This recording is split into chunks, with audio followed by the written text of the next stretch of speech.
그날 밤 하늘이 무너지고 있었습니다. 아니, 정확히 말하자면 하늘만 무너진 것이 아니었습니다. 세상의 모든 것이 무너지고 있었습니다. 빗줄기는 하늘에서 쏟아지는 것이 아니라 사방팔방에서 동시에 몰아치는 것 같았고, 바람은 살을 애는 칼날이 되어 온몸을 사정없이 난도질했습니다. 번개가 칠 때마다 한순간 드러나는 산길은 마치 이승과 저승의 경계선처럼 황천으로 향하는 마지막 고갯길처럼 아득하고 끔찍하게 느껴졌습니다. 그 길 위에 한 여인이 있었습니다. 젊은 여인이었습니다. 하지만 그녀의 모습에서 젊음의 생기라고는 단 한 조각도 찾아볼 수 없었습니다. 축 처진 어깨, 비에 젖어 뒤엉킨 머리카락, 흙과 빗물과 눈물로 범벅이 된 얼굴. 그녀는 낡디 낡은 수레를 끌고 있었습니다. 수레를 끄는 굵은 밧줄이 그녀의 여린 어깨에 파고들어 살점이 패어나가고 있었고, 선홍빛 피가 빗물에 씻겨 내려 발밑에 진흙탕을 붉게 물들이고 있었습니다. 끽, 끽, 끽. 낡은 수레바퀴가 처절한 비명을 질러댔습니다. 마치 제발 멈춰달라고, 더 이상은 갈 수 없다고 애원하는 것처럼. 하지만 여인은 멈추지 않았습니다. 아니, 멈출 수가 없었습니다. 그녀에게 뒤로 돌아갈 곳 따위는 애초에 없었습니다. 오직 앞으로, 앞으로, 또 앞으로 나아가는 것만이 그녀에게 남은 유일한 선택지였습니다. 한 발짝 내딛자 진흙탕에 발이 푹 빠졌습니다. 허벅지까지 차오르는 진흙을 헤치며 간신히 발을 뺐습니다. 집시는 이미 오래전에 진흙 속에 삼켜져 버린 지 오래였고, 맨발바닥은 날카로운 자갈과 부러진 나뭇가지에 찔리고 찢겨 피투성이가 되어 있었습니다. 그러나 그녀는 고통을 느끼지 못했습니다. 아니, 느낄 겨를조차 없었습니다. 왜냐하면요, 등 뒤의 수레에서 들리던 소리가 멈췄기 때문입니다. 콜록, 콜록, 콜록. 분명 조금 전까지만 해도 들리던 기침 소리였습니다. 가늘고 약하고 금방이라도 끊어질 것 같았지만 그래도 분명히 살아있다는 증거였습니다. 여인은 그 작은 소리 하나에 매달려 걸어왔습니다. 살아계시다. 아직 살아계시다. 조금만 더 버티자. 조금만 더 가면 된다. 그렇게 속으로 되뇌며 한 발짝 또 한 발짝 내딛어 왔습니다. 그런데 그 소리가 뚝 하고 끊어졌습니다. 마치 팽팽하게 당겨진 명주실이 한순간에 끊어지듯, 마치 깜빡이던 호롱불의 심지가 바람에 훅 꺼지듯, 너무나도 갑작스럽게, 너무나도 조용하게 여인의 심장이 쿵 하고 땅바닥으로 떨어졌습니다. 설마. 그녀의 발이 뚝 멈췄습니다. 숨이 턱 막혔습니다. 온몸을 흐르던 피가 순식간에 얼어붙는 것 같았습니다. 폭우가 얼굴을 사정없이 후려쳤지만 느끼지 못했습니다. 매서운 바람이 몸을 흔들었지만 움직이지 않았습니다. 뒤를 돌아봐야 했습니다. 확인해야 했습니다. 하지만 그녀의 몸은 돌처럼 굳어 꿈쩍도 하지 않았습니다. 마치 보이지 않는 손이 그녀의 목덜미를 꽉 움켜쥐고 이렇게 속삭이는 것 같았습니다. 돌아보지 마라. 돌아보면 내가 무너진다. 아니, 어쩌면 그녀 자신이 이미 알고 있었는지도 모릅니다. 뒤를 돌아보는 그 순간 자신이 가장 두려워하던 광경을 마주하게 될 것이라는 사실을요. 바로 그때였습니다. 쩡! 하늘을 두 쪽으로 찢어버리는 천둥 소리와 함께 거대한 번개가 바로 앞에 소나무를 내리쳤습니다. 순간 온 세상이 하얗게 타올랐습니다. 눈이 멀 것 같은 섬광 속에서 여인은 보고 말았습니다. 수레 위에 축 늘어진 검은 그림자를, 꼼짝도 하지 않는 작은 몸을, 바람에 흩날리는 새하얀 백발을, 그리고 어머님, 여인의 절규가 폭풍우를 뚫고 허공으로 흩어졌습니다. 그녀는 밧줄을 놓고 수레를 향해 달려갔습니다. 진흙탕에 미끄러졌습니다. 넘어졌습니다. 다시 일어났습니다. 또 넘어졌습니다. 결국 네 발로 기어갔습니다. 수레 위에 누운 노인의 몸에 손을 가져다 대었습니다. 차가웠습니다. 그것이 빗물 때문인지 아니면 정말로 그 생각을 하는 것조차 두려웠습니다. 어머님, 어머님, 제발요, 제발 대답 좀 해주세요. 여인의 떨리는 손이 노인의 코 밑으로 갔습니다. 손끝에 온 신경을 집중했습니다. 숨결을 찾았습니다. 하지만 아무것도 느껴지지 않았습니다. 폭풍우 속에서 미친 듯이 쏟아지는 빗소리와 으르렁거리는 바람 소리에 묻혀 아무것도 느낄 수가 없었습니다.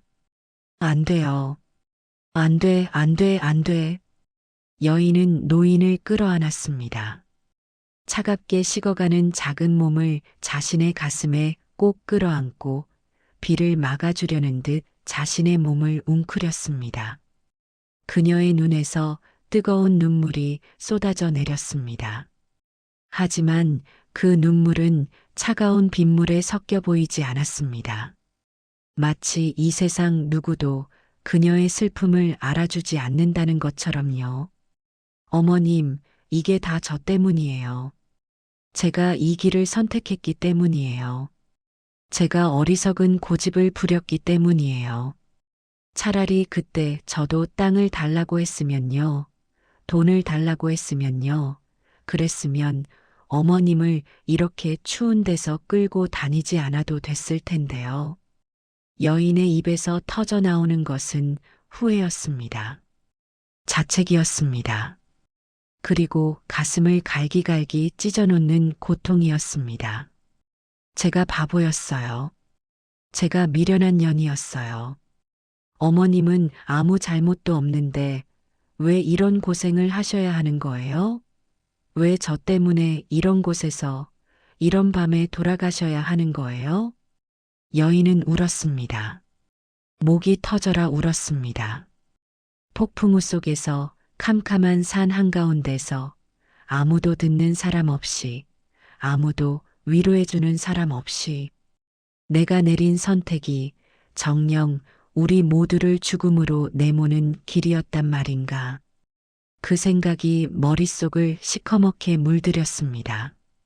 어둡고 무겁고 한치 앞도 보이지 않는 절망이 그녀를 집어삼켰습니다.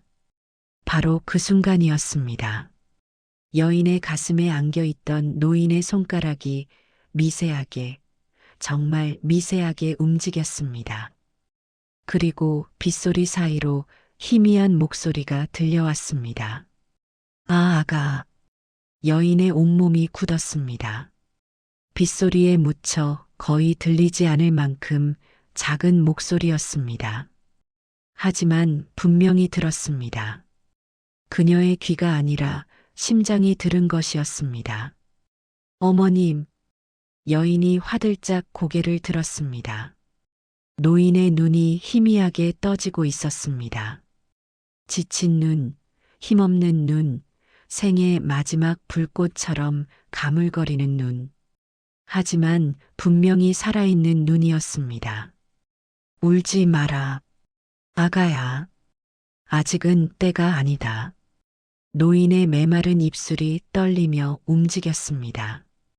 그리고 뼈만 앙상하게 남은 손이 힘겹게 올라와 여인의 젖은 뺨을 어루만졌습니다.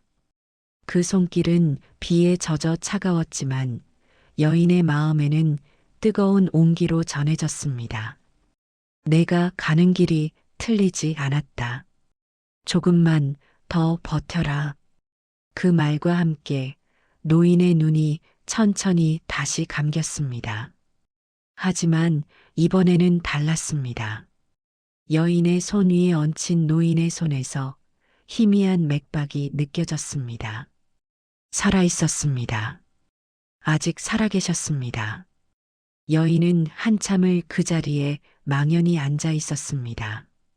눈물이 뺨을 타고 끊임없이 흘러내렸습니다. 하지만 이번에는 절망의 눈물이 아니었습니다. 안도의 눈물이었고, 감사의 눈물이었고, 그리고 다시 일어설 수 있는 힘을 주는 눈물이었습니다. 네, 어머님. 알겠습니다. 알겠어요. 제가 버틸게요. 끝까지 버틸게요. 어머님만 살아계신다면 저는 무엇이든 할 수 있어요. 여인은 천천히 몸을 일으켰습니다. 노인을 조심스럽게, 정말 조심스럽게 수레 위에 다시 눕혔습니다. 그리고 자신이 입고 있던 마지막 저고리를 벗어 노인의 몸을 덮었습니다. 이제 그녀의 상체에는 얇디 얇은 적삼 한 장뿐이었습니다. 빗물이 살갗에 직접 닿아 온몸에 소름이 돋았지만 그녀는 아랑곳하지 않았습니다. 다시 밧줄을 어깨에 걸었습니다. 피가 흘렀습니다. 살점이 떨어져 나갔습니다. 뼈를 깎는 듯한 고통이 온몸을 관통했습니다. 하지만 그녀는 걸었습니다. 한 발짝, 또 한 발짝, 앞으로, 앞으로, 오직 앞으로. 그녀는 몰랐습니다. 지금 자신이 끌고 가는 이 낙디낡은 수레 위에 훗날 조선 팔도를 뒤흔들 엄청난 비밀이 실려 있다는 것을요. 지금 자신이 목숨을 걸고 지키려는 이 노인이 과연 누구인지를요. 그리고 오늘 밤 이 처절한 선택이 훗날 자신의 운명을 송두리째 뒤바꿔 놓게 될 것이라는 사실을요. 이 이야기는 그렇게 시작됩니다. 아니, 정확히 말하자면요. 이 이야기의 진짜 시작은 이 처절한 밤으로부터 정확히 3년하고도 석 달 전으로 거슬러 올라갑니다. 그러니까 그때로 돌아가 보겠습니다. 계절은 가을이었습니다. 황금빛 벼이삭이 허리를 숙이고 풍요로운 수확의 기쁨이 온 마을에 가득할 때였습니다. 하늘은 높고 푸르렀으며 맑은 공기에는 익어가는 곡식의 달콤한 향기가 가득했습니다. 농부들은 땀 흘려 일군 결실을 거두며 환한 웃음을 지었고 아이들은 논두렁을 뛰어다니며 메뚜기를 쫓았습니다. 어디를 보아도 평화롭고 풍요로운 시골 마을의 전형적인 가을 풍경이었습니다. 하지만 이 마을에서 가장 크고 화려한 기와집에서만큼은요, 그 어떤 기쁨도 찾아볼 수 없었습니다. 김진사댁. 이 마을에서 김진사댁을 모르는 사람은 아무도 없었습니다. 3대가 땀 흘려 일군 기름진 농과 밭이 사방 십리에 펼쳐져 있었고 12칸 기와집에는 곡간이 무려 10개나 딸려 있었습니다. 해마다 추수가 끝나면 쌀이 너무 많아 썩어나갈 지경이라는 소문이 돌 정도였지요. 비록 과거에 급제하지는 못했지만 김진사의 재력은 대단해서 고을 원님조차 이 집 앞에서는 함부로 말을 놓지 못했습니다. 마을 사람들은 이 집 앞을 지나갈 때마다 절로 고개가 숙여졌습니다. 혼삿길에 이 집과 인연을 맺기를 소원하는 처녀 총각이 줄을 이었고 명절이면 선물을 들고 찾아오는 사람들로 마당이 북적거렸습니다. 누가 봐도 남부러울 것 없는 부잣집, 대대손손 복받은 명당 가문이었습니다.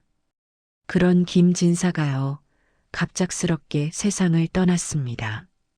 어젯밤까지만 해도 멀쩡히 저녁 수라상을 받던 사람이었습니다. 평소처럼 밥을 먹고, 평소처럼 차를 마시고, 평소처럼 잠자리에 들었습니다. 그런데 다음 날 아침 하인이 문안을 드리러 갔을 때는 이미 숨이 끊어진 뒤였습니다. 급히 불려온 의원은 풍을 맞은 것 같다고 했지만 정확한 사인은 아무도 알 수 없었습니다. 아마도 과로였을 겁니다. 평생을 오로지 재산을 불리는 데만 혈안이 되어 정작 자기 몸 하나 돌보지 않았으니까요. 세상에 영원한 것은 없다는 말이 있지요. 아무리 많은 재산도, 아무리 큰 권세도 결국은 한 줌의 흙 앞에 무릎을 꿇게 되어 있습니다. 장례가 치러졌습니다. 성대한 장례였습니다. 온 마을 사람들이 조문을 왔고 인근 고을의 유지들까지 찾아와 애도를 표했습니다. 상여가 나가는 날에는 곡소리가 마을 전체를 뒤덮었습니다. 누가 봐도 존경받는 가장을 잃은 비통한 가족의 모습이었지요. 하지만 그 비통함이 과연 진심이었을까요? 글쎄요. 그건 오직 하늘만이 알고 있었을 겁니다. 장례가 끝나고 사무제를 지낸 날 저녁이었습니다. 해가 뉘엿뉘엿 서산 너머로 넘어가고 저녁 노을이 하늘을 시뻘겋게 물들이던 그 시각. 김진사 댁의 안방에는 묘한 긴장감이 팽팽하게 감돌고 있었습니다. 마치 폭풍 전야의 고요함처럼요. 겉으로는 조용했지만 그 안에는 곧 터져나올 무언가가 꿈틀거리고 있었습니다. 새 아들과 새 며느리가 방 안에 빙 둘러 앉아 있었습니다. 큰아들 부부가 상좌에 앉았습니다. 장자로서의 위엄을 과시하듯 꼿꼿이 허리를 펴고 앉은 큰아들 옆에서 큰 며느리는 날카로운 눈빛으로 방 안을 훑어보고 있었습니다. 둘째 아들 부부는 그 옆에 앉았는데 둘째 며느리는 연신 부채질을 하며 불안한 듯 이리저리 눈알을 굴리고 있었습니다. 막내 아들 부부는 가장 구석진 자리에 웅크리듯 앉아 있었습니다. 막내 며느리는 고개를 푹 숙인 채 자신의 손등만 내려다보고 있었지요. 그리고 방 한가운데 모든 시선이 모이는 그 자리에요. 노마님이 앉아 계셨습니다. 평생 김진사 곁에서 안살림을 도맡아온 여인. 한때는 호랑이보다 무섭다는 소리를 듣던 분이셨습니다. 며느리들이 실수라도 하면 벼락 같은 호통이 떨어졌고 하인들은 그녀의 눈치만 보며 벌벌 떨었습니다. 집안의 모든 대소사가 그녀의 손을 거쳐야만 했고 그녀가 고개를 끄덕여야만 일이 진행되었습니다. 그런 분이 지금은요. 누군가의 부축 없이는 물 한 모금 마시기도 힘든 초라한 노인이 되어 앉아 계셨습니다. 병이었습니다. 남편의 재산을 불리느라 평생을 노심초사하며 살아온 대가였습니다. 거동이 불편해져 지팡이 없이는 걷지 못하게 되었고 장기침이 그치지 않았으며 예전의 날카로운 눈빛은 온데간데 없이 사라져버렸습니다. 호랑이의 위엄은 간 곳 없고 이제는 바람만 불어도 쓰러질 것 같은 마른 낙엽 같은 모습만 남아 있었습니다. 촛불이 일렁였습니다. 바람 한 점 없는 밀폐된 방 안에서 촛불만이 유일하게 흔들리고 있었습니다. 마치 이 방 안에 도사리고 있는 보이지 않는 무언가의 기운을 감지하기라도 한 것처럼요. 노마님의 손이 파르르 떨렸습니다. 그 떨리는 손으로 품속에서 무언가를 꺼내셨습니다. 누렇게 바른 종이 한 장, 유언장이었습니다. 그 순간 방 안의 공기가 싸늘하게 얼어붙었습니다. 새 아들의 눈이 번뜩였습니다. 새 며느리의 귀가 쫑긋 세워졌습니다. 마치 먹이를 발견한 맹수들처럼 숨을 죽이고 먹잇감을 노리는 하이에나 떼처럼 그들의 모든 감각이 그 종이 한 장에 집중되었습니다. 가장 먼저 입을 연 것은 큰 며느리였습니다. 그녀는 다른 누구보다 먼저 선수를 쳐야 한다는 것을 본능적으로 알고 있었습니다. 며칠 전까지 상복을 입고 곡을 하던 사람이라고는 믿기 어려운 목소리였습니다. 슬픔은 온데간데였고 그 자리에는 날카로운 야망과 탐욕만이 서려 있었습니다. 어머님, 저희가 장자의 집으로서 그동안 이 집안의 대소사를 모두 도맡아 왔다는 것은 누구나 아는 사실이지요. 제사 모시랴, 손님 접대하랴, 크고 작은 일에 저희 부부가 얼마나 애를 썼는지 모릅니다. 당연히 문전옥답, 그 기름진 농과 밭은 저희 몫이 되어야 하지 않겠습니까? 둘째 며느리가 지지 않고 받아쳤습니다. 그녀의 눈에서는 형님에 대한 견제와 자신의 몫을 한 푼이라도 더 챙기려는 계산이 번득였습니다. 아이고, 형님. 말씀이 너무 심하시네요.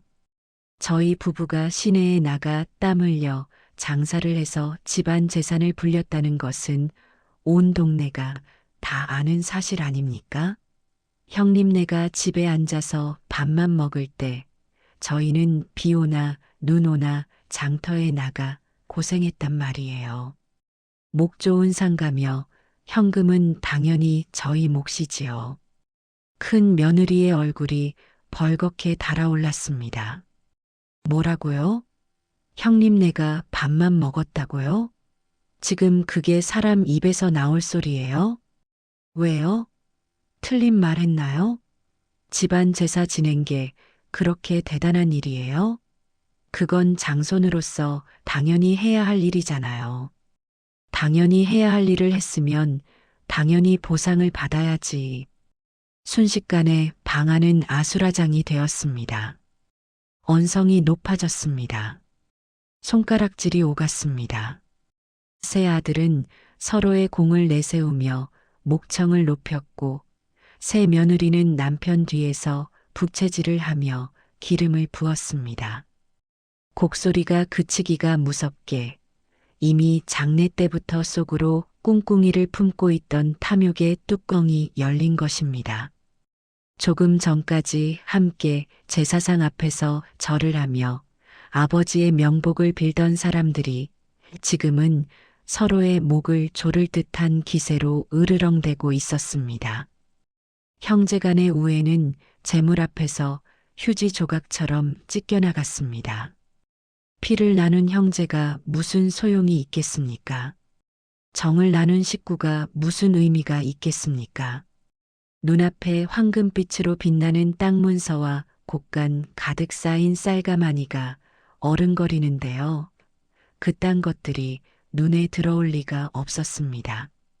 하지만요, 이상한 점이 하나 있었습니다. 그토록 치열하게, 그토록 격렬하게 재산을 나누어 가지려 다투면서도요, 정작 그들이 가져가야 할 가장 중요한 유산에 대해서는 아무도 단 한 사람도 입을 열지 않았습니다. 그 유산이 무엇이었냐고요? 바로 어머니였습니다. 병석에 누운 노모였습니다. 농과 밭은 서로 차지하려고 이를 갈면서도요. 정작 그 재산을 평생 일구어온 어머니에 대해서는 철저하게 외면했습니다. 왜였을까요? 이유는 너무나 단순했습니다. 그들에게 병든 노모는요, 재산이 아니라 짐이었기 때문입니다.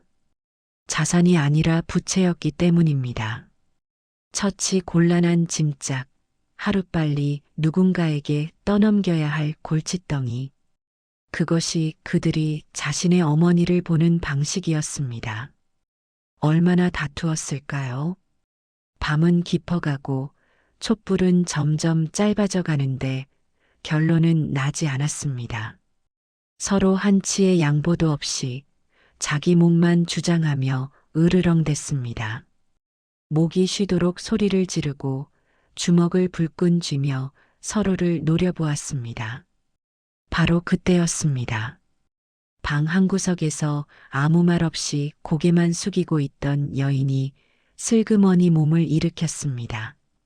막내 며느리였습니다. 그녀는 가진 것 없는 소장농의 딸이었습니다. 집안에 변변한 논밭 한 떼기 없이 오직 성실함과 착한 심성 하나만 보고 들어온 며느리였습니다. 시집 온 첫날부터 그녀의 위치는 정해져 있었습니다. 형님들의 시중을 들고 부엌에서 허드렛 일을 하고 온갖 구박을 받으며 숨죽여 살아가는 것. 그것이 이 집에서 그녀에게 주어진 유일한 역할이었습니다.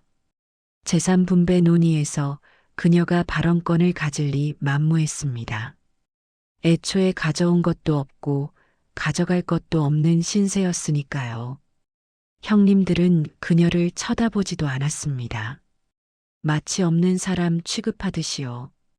그런 그녀가 일어선 것입니다. 방 안의 시선이 일제히 그녀에게로 쏠렸습니다. 재산도 없는 것이, 배경도 없는 것이 무슨 할 말이 있다고.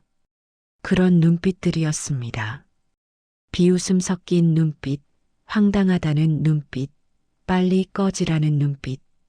하지만 막내 며느리는 개의치 않았습니다. 그녀의 입술이 파르르 떨렸습니다. 심장이 터질 듯이 요동쳤습니다. 다리가 후들거려 제대로 서 있기조차 힘들었습니다. 하지만 그녀는 고개를 들었습니다. 그리고 평생을 숨죽여 살아온 여인답지 않게 또렷하고 단호한 목소리로 입을 열었습니다. 형님들, 방 안이 조용해졌습니다. 저는요, 땅도 필요 없습니다. 돈도 필요 없습니다. 아무것도 필요 없어요. 잠깐의 침묵이 흘렀습니다. 그리고 그녀는 자신의 온 삶을 건 한마디를 내뱉었습니다. 대신 제가 어머님을 모시고 나가겠습니다.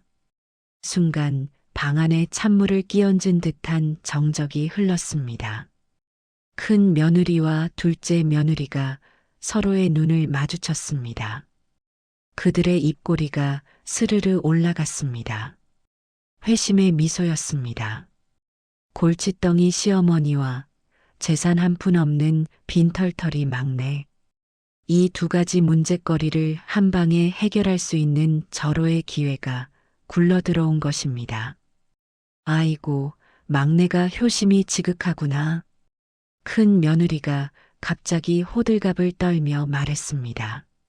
목소리에는 기쁨이 가득했지만 그 기쁨이 어머니를 향한 것이 아니라는 건 누가 봐도 뻔했습니다. 그래, 그래. 막내 말대로 하자. 효도하겠다는데 우리가 말릴 수는 없지 않겠나? 둘째 며느리도 얼른 거들었습니다. 막내가 마음을 바꿀세라 서둘러 결론을 내려버리려 했습니다. 어서 짐을 꾸리거라. 어머님 모시고 잘 살아라. 그들은 막내 며느리를 재촉했습니다. 문 밖을 가리키며 빨리 나가라고 손짓했습니다. 마치 성가신 파리를 쫓아내듯이요. 방 한구석에 앉아 이 모든 광경을 지켜보던 노마님은요, 한마디 말도 없이 눈을 감으셨습니다. 그 눈 밑으로 눈물 한 줄기가 조용히 흘러내렸지만 아무도 그것을 눈치채지 못했습니다. 그렇게 막내 며느리는 집을 나서게 되었습니다.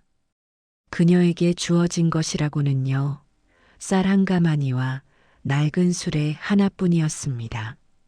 논 한 떼기, 밭 한 평, 돈 한 푼 없이요. 오직 병든 시어머니만을 모시고 정든 집을 떠나게 된 것입니다. 쾅! 등 뒤에서 대문이 닫히는 소리가 들렸습니다. 막내 며느리는 뒤를 돌아보지 않았습니다. 돌아본다면 눈물이 쏟아질 것 같았기 때문입니다. 아니, 돌아본다면 주저앉아 버릴 것 같았기 때문입니다. 그녀는 이를 악물고 무거운 수레를 끌기 시작했습니다. 끽, 낡은 바퀴가 비명을 질렀지만 그녀는 멈추지 않았습니다. 하지만 그녀는 몰랐습니다. 지금 자신이 끌고 가는 이 낡디낡은 수레가요. 훗날 조선 팔도를 뒤흔들 엄청난 비밀을 싣고 있다는 것을요. 수레 위에 누운 시어머니의 감은 눈 뒤에서요. 깊고 복잡한 생각이 소용돌이치고 있다는 것을요. 그리고 지금 이 순간이요. 자신의 운명이 완전히 뒤바뀌는 첫 번째 발걸음이라는 것을요. 막내 며느리는 그저 묵묵히 수레를 끌었습니다. 어디로 가야 할지도 모르면서, 앞으로 어떻게 살아야 할지도 모르면서, 오직 한 가지, 이분만큼은 끝까지 모시겠다는 굳은 다짐 하나만을 가슴에 품고서 마을 어귀를 벗어나자마자 기다렸다는 듯 찬바람이 불어닥쳤습니다. 가을이 깊어가고 있었습니다.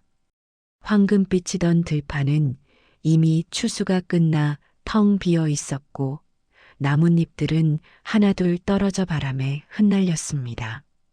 하늘은 높고 맑았지만 그 맑음 속에는 곧 다가올 혹독한 겨울의 전조가 숨어 있었습니다.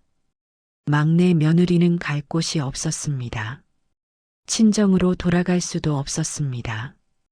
가난한 소장농이었던 친정은 이미 아버지가 돌아가신 뒤 풍비박산이 났습니다. 형제들은 뿔뿔이 흩어져 어디서 무엇을 하며 사는지조차 알 수 없었지요. 다른 친척을 찾아갈 수도 없었습니다. 병든 노인을 데리고 가면 어느 집인들 반겨주겠습니까? 누가 기꺼이 문을 열어주겠습니까? 결국 그녀가 찾아낸 것은요, 인근 야산 밑에 버려진 폐가 한 채였습니다. 집이라고 부르기도 민망한 곳이었습니다. 지붕에는 구멍이 숭숭 뚫려 있어 밤이면 별이 보였고 낮이면 햇살이 쏟아져 내렸습니다. 벽은 곳곳이 허물어져 황소바람이 드나들었고 문짝은 반쯤 떨어져 나가 제 역할을 하지 못했습니다. 마루는 썩어 발을 디디면 삐걱거렸고 부엌 아궁이는 무너져 내려 돌무더기나 다름없었습니다. 언제 지붕이 내려앉을지, 언제 벽이 무너질지 모르는 그런 곳이었습니다. 하지만 막내 며느리는 불평하지 않았습니다. 어머님, 여기서 잠시 쉬세요. 제가 금방 따뜻하게 해드릴게요.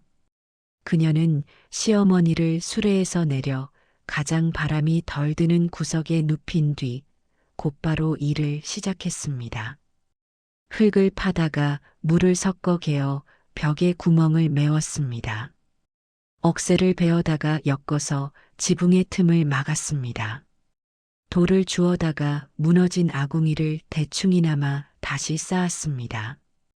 해가 지고 달이 뜰 때까지 그녀는 쉬지 않고 손을 놀렸습니다. 손바닥이 찢어지고 손톱이 깨져도 멈추지 않았습니다. 밤이 되자 겨우 불을 지필 수 있게 되었습니다. 아궁이에서 피어오른 연기가 매캐했지만 그래도 온기가 돌기 시작했습니다. 막내 며느리는 자신의 치마폭을 찢어 여러 겹으로 깔아 아랫목을 만들었습니다. 그리고 시어머니를 조심스럽게 그 위에 눕혔습니다. 어머님, 여기 따뜻하지요? 오늘 밤은 여기서 주무세요. 내일은 더 좋아질 거예요. 시어머니는 아무 말이 없었습니다. 그저 차가운 눈으로 며느리를 바라볼 뿐이었습니다. 그 눈빛 속에 무엇이 담겨 있는지 막내 며느리는 알 수 없었습니다. 연민인지 경멸인지 감사인지 아니면 그 어떤 것도 아닌 무표정인지. 하지만 그녀는 개의치 않았습니다. 중요한 것은 시어머니가 따뜻하게 잠들 수 있는 것, 그것뿐이었습니다. 이것이 고난의 시작이었습니다. 첫 번째 시련은 끼니였습니다. 가져온 쌀 한 가마니는 금세 바닥을 드러냈습니다. 아껴 먹고 또 아껴 먹어도 겨우 보름을 버텼을까요? 쌀독 바닥에 손을 넣어봐도 손에 잡히는 것은 먼지뿐이었습니다. 며느리는 이를 악물었습니다. 굶을 수는 없었습니다. 자신이야 굶어도 되지만 시어머니를 굶길 수는 없었습니다. 그녀는 마을로 내려가 일거리를 찾았습니다. 남의 집 허드레질부터 시작했습니다. 마당 쓸기, 물 깃기, 장작 패기. 닥치는 대로 일했습니다. 하지만 그것만으로는 부족했습니다. 그녀는 밭일도 마다하지 않았습니다. 추수가 끝난 논에서 떨어진 이삭을 줍고 남이 버린 채소 뿌리를 캐왔습니다. 그래도 부족하면 험한 빨래 일까지 했습니다. 빨래 일은 특히 고되었습니다. 냇가에서 얼음장 같은 물에 손을 담그고 해가 뜰 때부터 해가 질 때까지 방망이질을 해야 했습니다. 한 번, 두 번, 세 번, 수백 번, 수천 번. 방망이를 내리칠 때마다 손목에 통증이 찌릿찌릿 올라왔습니다. 손등은 거북이 등껍질처럼 터지고 갈라졌습니다. 살같이 벗겨지고 핏물이 배어 나왔습니다. 그 피가 빨래에 묻으면 그것을 다시 헹궈내야 했습니다. 하지만 그녀는요, 품삯으로 보리쌀 한 줌을 받아들고 집으로 돌아올 때면 세상을 다 얻은 듯한 환한 미소를 지었습니다.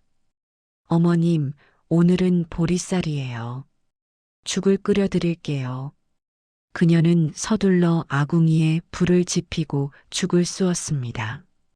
보리쌀에 물을 넉넉히 부어 푹 끓인 죽. 귀한 손님에게 대접할 음식은 아니었지만 그래도 굶는 것보다는 나았습니다.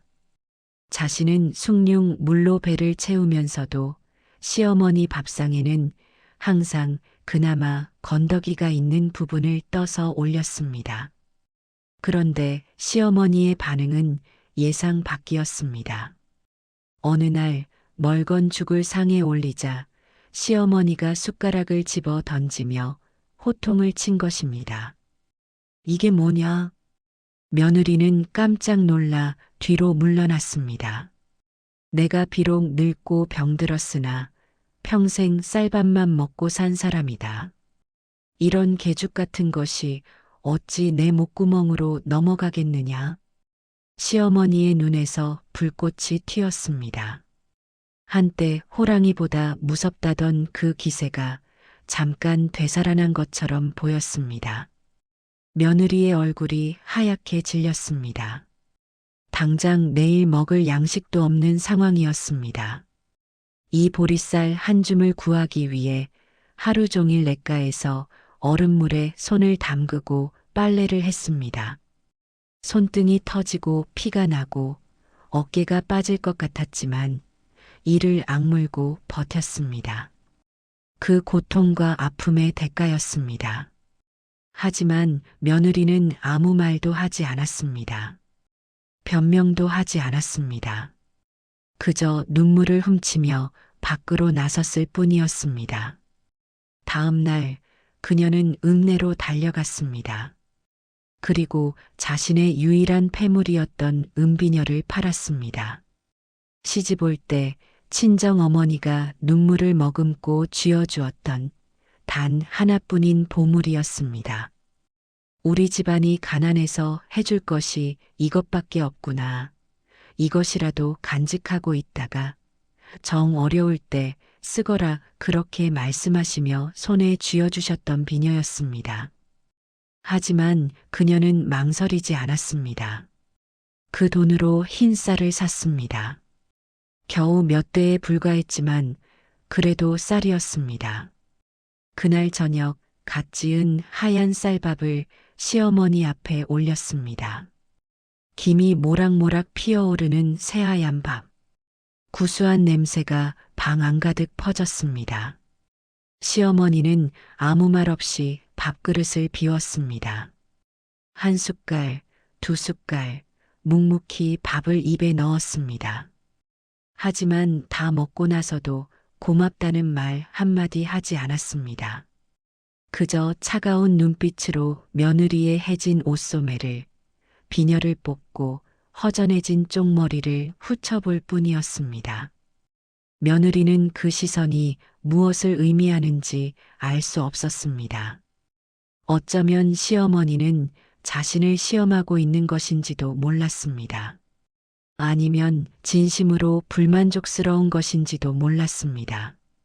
하지만 그녀는 개의치 않기로 했습니다. 시어머니가 밥을 드셨다는 것, 그것만으로 충분했습니다. 계절이 바뀌어 여름이 되었습니다. 장마가 시작되자 폐가의 상황은 더욱 악화되었습니다. 아무리 막아도 비가 새어 들어왔고 습기가 차올라 곰팡이가 피었습니다. 눅눅한 냄새가 코를 찔렀고 방바닥은 축축하게 젖어 있었습니다. 무엇보다 무서웠던 것은요, 그 습한 환경에서 시어머니의 몸 상태가 급격히 나빠진 것이었습니다. 거동을 못하고 누워만 있던 시어머니의 등에 욕창이 생기기 시작했습니다. 처음에는 붉은 반점에 불과했습니다. 별것 아니겠거니 생각했습니다. 하지만 며칠이 지나자 물집이 잡혔고 그것이 터지면서 살이 헐어나갔습니다. 곧 고름이 차기 시작했습니다. 악취가 진동했습니다. 살이 썩어가는 역겨운 냄새가 좁은 방 안에 가득 찼습니다. 숨을 쉬기가 힘들 정도였습니다. 며느리는 약을 살 돈이 없었습니다. 읍내의 약방에 가서 사정을 해봤습니다. 무릎을 꿇고 빌었습니다. 하지만 돌아오는 대답은 냉정했습니다. 외상은 안 된다. 돈을 가져오면 그때 약을 주겠다. 그녀에게 돈은 없었습니다. 빌릴 곳도 없었습니다. 그녀는 다른 방법을 찾아야 했습니다. 산을 뒤져 약초를 캤습니다. 어머니에게서 어깨 너머로 배웠던 민간요법을 떠올리며 질경이와 쑥을 뜯어왔습니다. 그것을 절구에 넣고 한참을 찧어 즙을 낸 뒤 시어머니의 등에 발랐습니다. 하지만 상처는 쉽게 낫지 않았습니다. 오히려 더 악화되는 것 같았습니다. 고름이 계속 흘러나왔고 시어머니는 열이 올라 밤새 끙끙 앓았습니다. 어느 날 밤이었습니다. 며느리는 호롱불 아래서 시어머니의 등을 닦아내고 있었습니다. 고름이 터져 악취가 코를 찔렀습니다. 구역질이 치밀어 올랐습니다. 속이 뒤집히는 것 같았습니다. 하지만 그녀는 얼굴 한 번 찌푸리지 않았습니다. 오히려 더 가까이 얼굴을 가져가 상처의 상태를 자세히 살폈습니다. 그때 문득 어머니에게서 들었던 말이 떠올랐습니다. 깊은 상처에 고름이 찼을 때는 입으로 빨아내야 한다. 그래야 독이 빠진다. 며느리는 잠시 망설였습니다. 썩어가는 살에서 나는 악취가 코를 찔렀습니다. 생각만 해도 토할 것 같았습니다.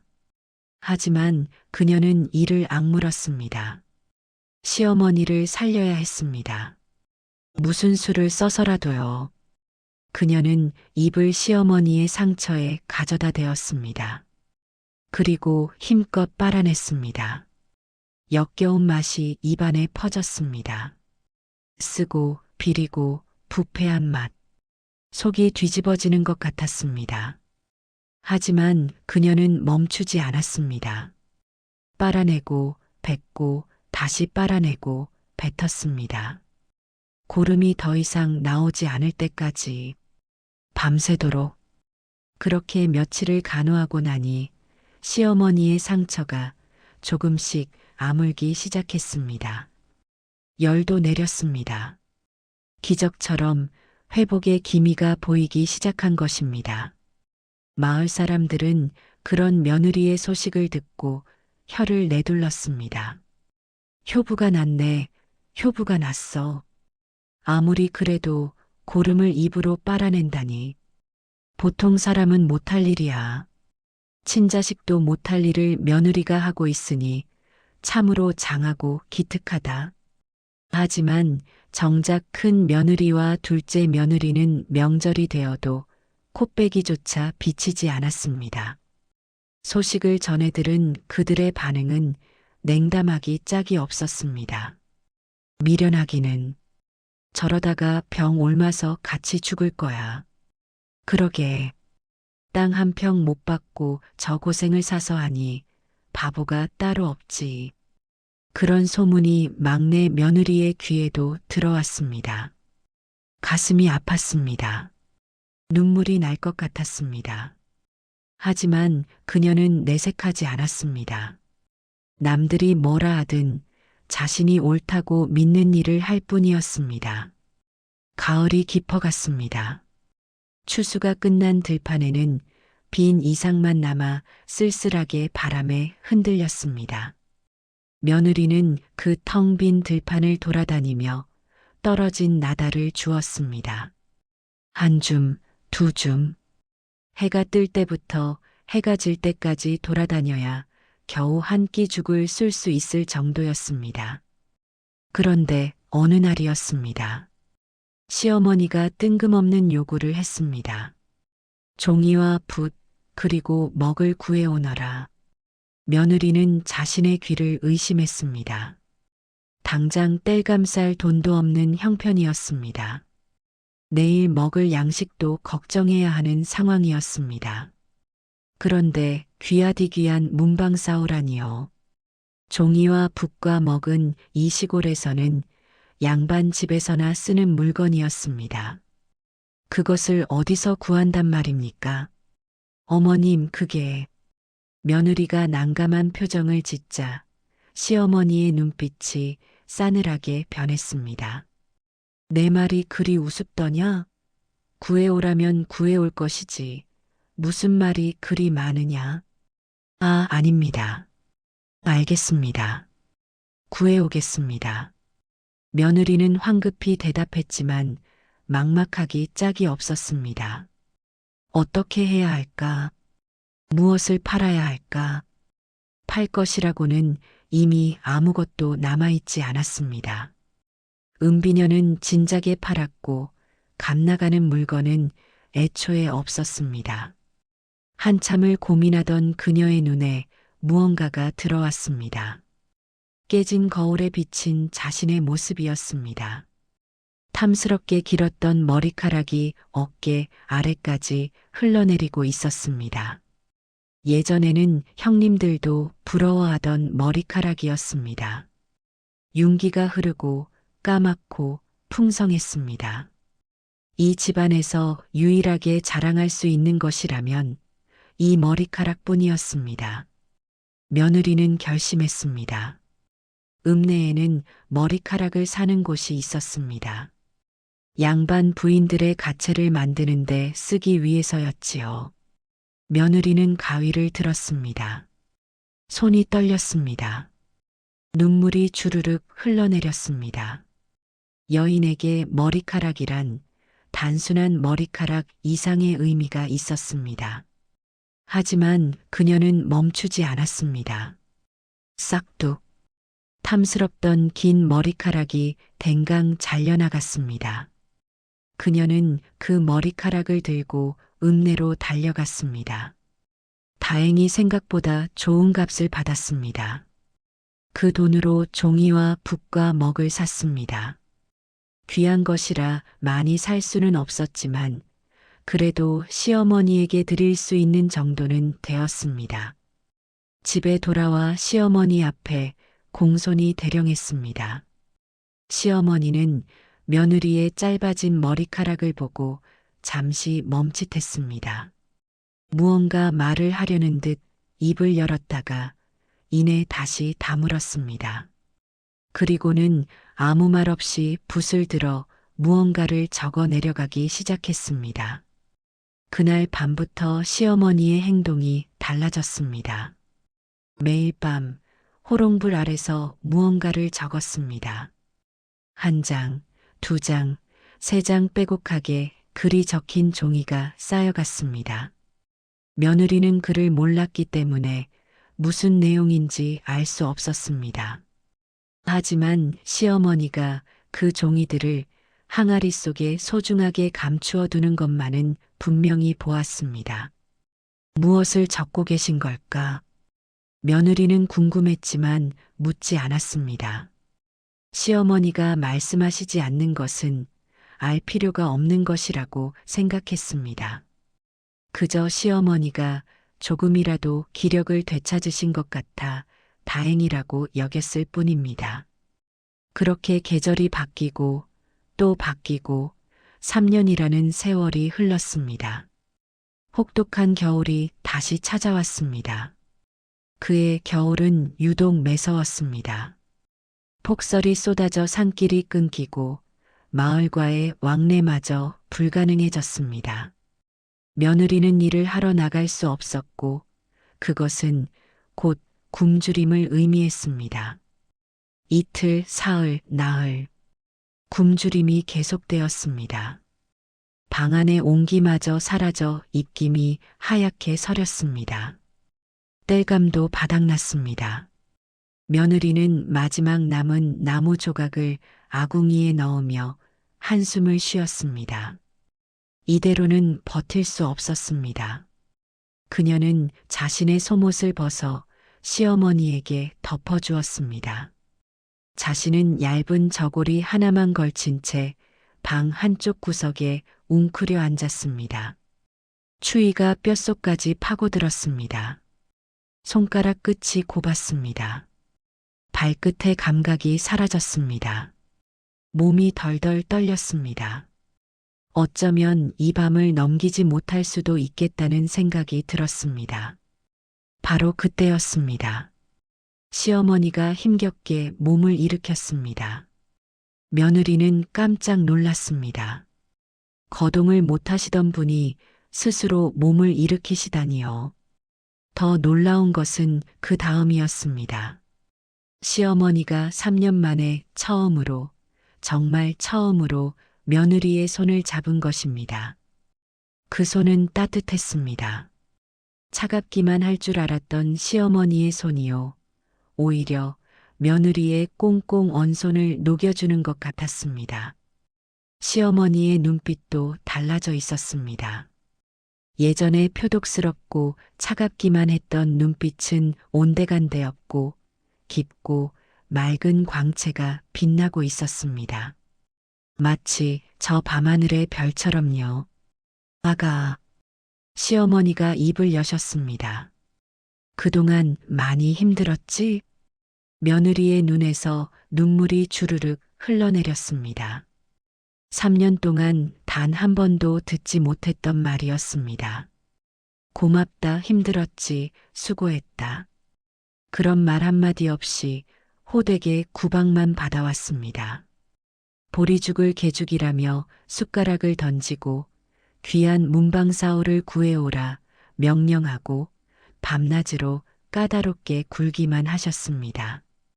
그런데 지금 시어머니가 자신의 손을 잡고 이런 말씀을 하시고 계신 것입니다. 내 너의 그 마음을 다 보았다. 3년 동안 하루도 빠짐없이 지켜보았다. 이제 때가 되었구나. 시어머니는 벽장 깊숙이 숨겨두었던 항아리를 가리켰습니다. 그리고 품속에서 꼬깃꼬깃한 낡은 종이 한 장을 꺼내 며느리의 손에 쥐어주었습니다. 며느리는 그 종이를 받아들었습니다. 하지만 그를 모르는 그녀로서는 무엇이 적혀 있는지 알 수 없었습니다. 그저 빼곡하게 적힌 글씨들이 개미 기어가는 것처럼 보일 뿐이었습니다. 어머님, 이게 날이 밝는 대로 이것을 들고 한양으로 가거라. 시어머니의 목소리는 낮았지만 단호했습니다. 광화문 앞으로 가면 제일 큰 기와집이 보일 것이다. 그 집 대문을 두드려 이 편지를 그 집 주인에게 전하거라. 만약 문지기가 맞거든 내 이름 석자를 대어라. 그러면 알 것이다. 며느리는 어리둥절했습니다. 한양이라니요. 이 먼 시골에서 한양까지 가려면 열흘은 걸어야 합니다. 그것도 이 혹독한 겨울에 눈 덮인 산길을 넘어서요.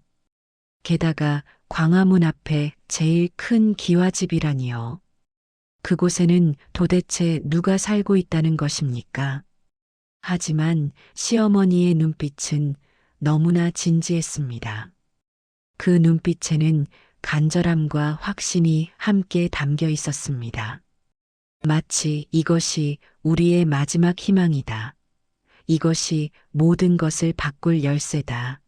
그렇게 말하고 있는 것 같았습니다. 며느리는 고개를 끄덕였습니다. 알겠습니다, 어머님. 가겠습니다. 제가 반드시 전해드리겠습니다. 다음 날 새벽 눈이 조금 그쳤습니다. 며느리는 시어머니를 이웃 마을 할머니에게 부탁해두고 길을 나섰습니다. 품속에 편지를 깊숙이 넣고 한양을 향해 걸음을 옮기기 시작했습니다. 열흘 동안의 여정은 처절했습니다. 첫째 날 눈 덮인 산길을 넘었습니다. 허리까지 빠지는 눈 속을 헤치며 걸었습니다. 집시는 금세 젖어 발이 꽁꽁 얼었습니다. 둘째 날 얼어붙은 강을 건넜습니다. 얼음이 갈라질까봐 엎드려 기어서 건넜습니다. 셋째 날 굶주림에 쓰러질 뻔했습니다. 지나가던 나그네가 주먹밥 하나를 나눠주지 않았다면 그 자리에서 얼어 죽었을 것입니다. 넷째 날 산적을 만났습니다. 험악한 인상의 사내 둘이 길을 막아섰습니다. 돈을 내놓으라고 협박했습니다. 하지만 며느리에게는 돈이 없었습니다. 오직 편지 한 장뿐이었습니다. 사내들이 편지를 빼앗으려 하자 며느리는 목숨을 걸고 저항했습니다. 발버둥 치고 소리 지르고 물어뜯었습니다. 결국 사내들은 귀찮아졌는지 투덜거리며 물러갔습니다. 하지만 며느리는 온몸에 상처투성이가 되어 있었습니다. 그래도 편지만은 지켰습니다. 다섯째 날, 여섯째 날, 일곱째 날. 갈라지고 피나는 발로 한 걸음 한 걸음 걸었습니다. 어떤 날은 하루 종일 걸어도 마을 하나 보이지 않아 나무 밑에서 웅크려 밤을 새워야 했습니다. 어떤 날은 폭설이 내려 한치 앞도 보이지 않아 동굴 속에서 떨며 눈이 그치기를 기다려야 했습니다. 굶고 얼고 쓰러지고 다시 일어나서 걸었습니다. 그리고 꼬박 열흘 만에 드디어 한양에 도착했습니다. 며느리의 몰골은 처참했습니다. 집시는 다해져 발가락이 삐져나와 있었습니다. 옷은 찢어지고 때가 껴서 거지와 다를 바 없었습니다. 머리는 산발하여 귀신 같았습니다. 얼굴은 동상에 걸려 시퍼렇게 멍이 들어 있었습니다. 하지만 품속의 편지만큼은 목숨처럼 지켜냈습니다. 마침내 광화문 앞에 섰습니다. 그리고 시어머니가 말한 제일 큰 기와집을 찾았습니다. 고래등 같은 기와집이 위풍당당하게 서 있었습니다. 대문만 해도 사람 키의 2배는 되어 보였습니다. 문 앞에는 험상궂은 문지기들이 창을 들고 서 있었습니다. 며느리는 압도되어 주춤거렸습니다. 이런 곳에 내가 들어갈 수 있을까? 이런 곳에 주인이 나 같은 거지를 만나줄까? 발길을 돌릴 뻔했습니다. 하지만 그녀의 머릿속에 시어머니의 얼굴이 떠올랐습니다. 추운 방에서 홀로 떨고 있을 시어머니. 이 편지에 모든 것을 건 시어머니. 며느리는 용기를 냈습니다. 대문으로 다가가 문을 두드렸습니다. 문지기들이 그녀의 행색을 보고 인상을 찌푸렸습니다. 어디서 온 거지냐? 썩 물렀거라.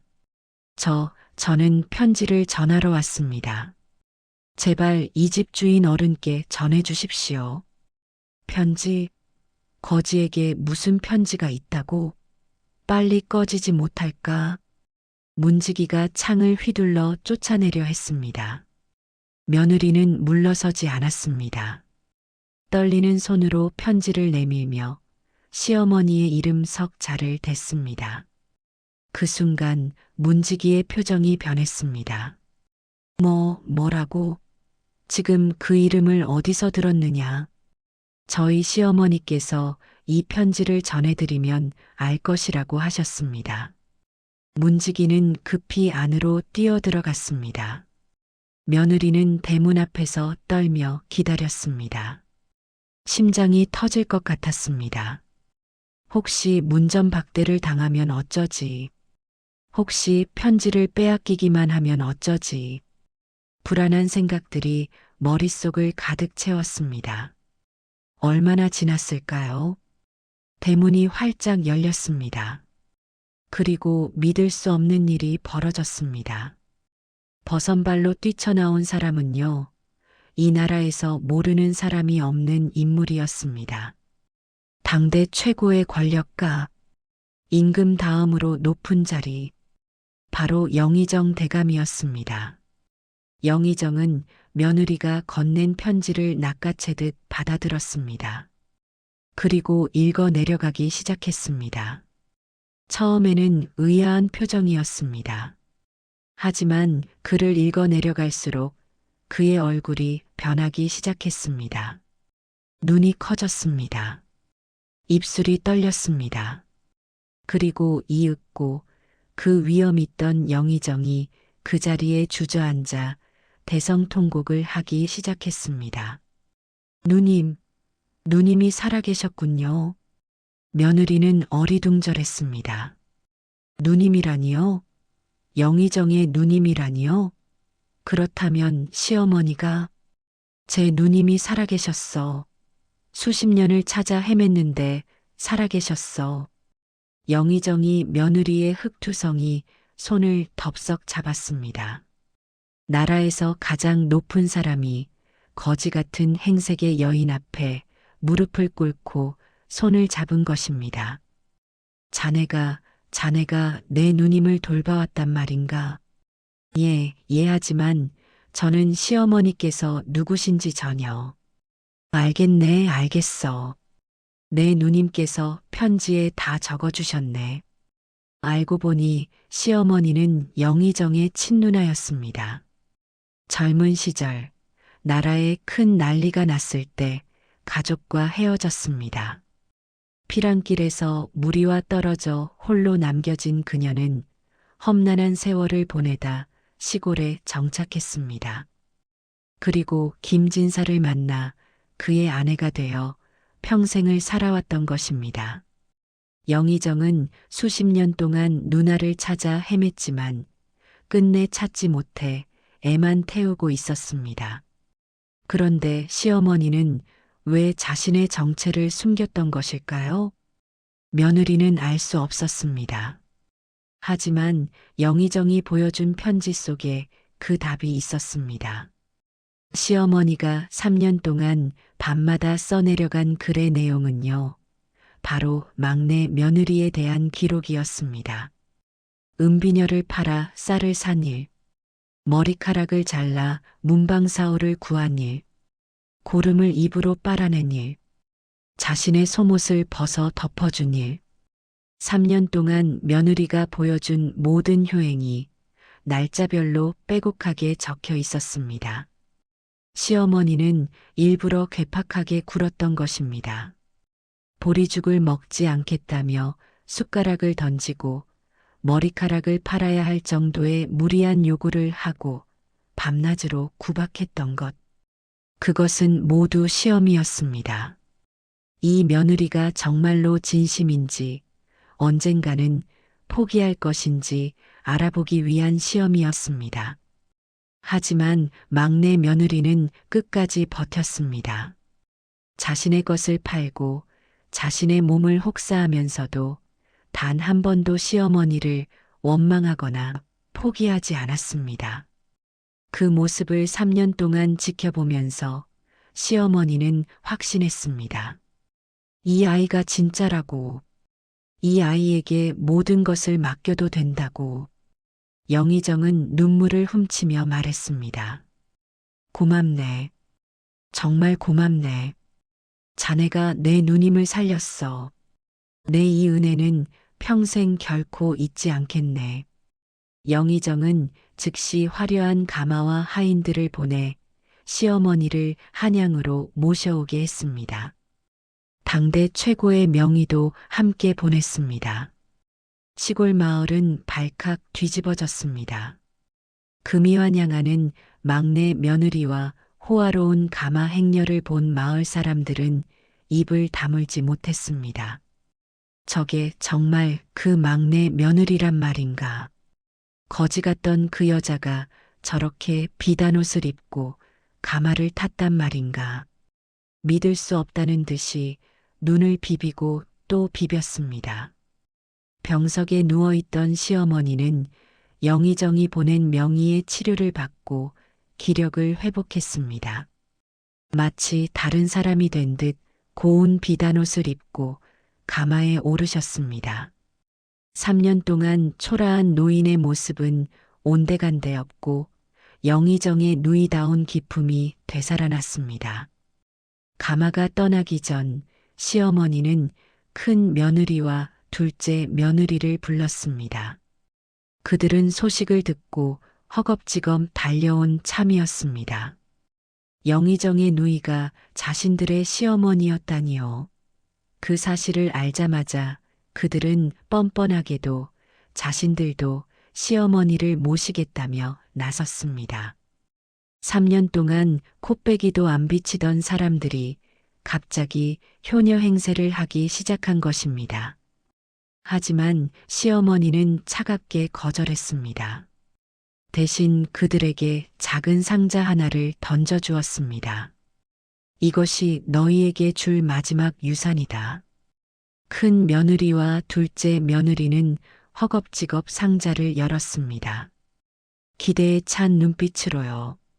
금은 보화가 들어있을 것이라고 생각했습니다. 적어도 토지 문서 정도는 들어있을 것이라고 기대했습니다. 하지만 상자 안에는요, 썩은 동아줄 한 가닥만이 들어있었습니다. 탐욕으로 맺어진 인연은 썩은 줄과 같아서 결국에는 끊어지는 법이다. 이것이 너희에게 주는 마지막 교훈이니라. 시어머니의 준엄한 꾸짖음이었습니다. 두 며느리는 땅을 치며 후회했습니다. 발을 동동 굴렀습니다. 시어머니의 치맛자락을 붙잡고 울며 용서를 빌었습니다. 하지만 이미 때는 늦었습니다. 버스는 떠난 뒤였습니다. 그들은 3년 전 땅과 상가를 차지했지만요. 흉년과 장사 실패로 재산을 거의 탕진한 상태였습니다. 서로를 탓하며 원수처럼 으르렁거리며 비참하게 살고 있었습니다. 눈앞의 이익에 눈이 멀어 정작 소중한 것을 놓쳐버린 대가였습니다. 한양으로 올라온 막내 며느리에게 시어머니는 숨겨두었던 진짜 유산을 공개했습니다. 그것은 항아리 속에 적혀 있던 한양 금싸라기 땅의 문서들이었습니다. 알고 보니 시어머니는요, 시골의 땅 따위와는 비교도 안 될 만큼 어마어마한 재산을 가지고 있었습니다. 젊은 시절 가족들에게 물려받은 유산, 평생 숨겨두었던 비밀이었습니다. 그 모든 것을 막내 며느리에게 물려준 것입니다. 하지만 막내 며느리는 그 재물보다 더 값진 것을 얻었습니다. 어머니라는 든든한 버팀목, 그리고 진심은 언젠가 반드시 통한다는 세상의 이치, 돈으로 살 수 없는 그 무엇으로도 바꿀 수 없는 것들이었습니다. 시어머니는 명의의 치료를 받고 기력을 회복했습니다. 완전히 건강해진 것은 아니었지만 거동할 수 있을 정도는 되었습니다. 그녀는 남은 여생을 막내 며느리와 함께 했습니다. 따뜻한 방에서 맛있는 음식을 먹으며 사랑하는 사람에게 둘러싸여서요. 3년 동안의 시련은 마치 아득한 꿈처럼 멀어져 갔습니다. 세월이 흘렀습니다. 막내 며느리는 한양에서 가장 존경받는 안방마님이 되었습니다. 그녀의 효심은 온 나라에 소문이 났고 임금님께서 직접 정려비를 내리셨습니다. 마을마다 그녀의 이야기가 전해졌습니다. 그리고 그녀가 눈보라를 뚫고 늙은 시어머니를 수레에 태워 넘었던 그 고개는요, 훗날 효부 고개라 불리게 되었습니다. 지금도 그 고개를 넘는 사람들은 이야기합니다. 어리석어 보이는 선택이 때로는 가장 큰 축복이 된다고, 눈앞의 이익보다 사람의 도리가 더 중요하다고, 그리고 진심은요, 언젠가 반드시 통한다고, 땅도 돈도 필요 없다며 병든 시어머니만을 선택했던 한 여인의 이야기. 그것이 오늘 들려드린 효부 고개의 전설입니다.